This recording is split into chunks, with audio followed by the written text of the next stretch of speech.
So we're going to identify the relation and function. So we have the domain. First, write down the domain. We have 2, 4, and 6.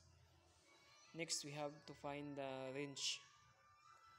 So we have -1, +2, and +3.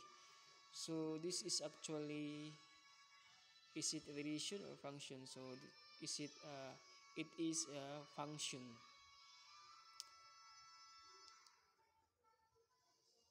Next, we have number 2. The set of B, it composed of ordered pairs. We have, so find the domain, -1, then range 2, then -2. The range 1 is, domain is -3, and range is 0. So to find the function, so we have a function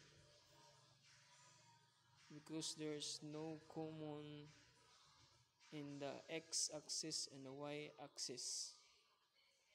Next, number 3, we have the set of ordered pairs we have. So find the domain, we have 3, and the range is -1.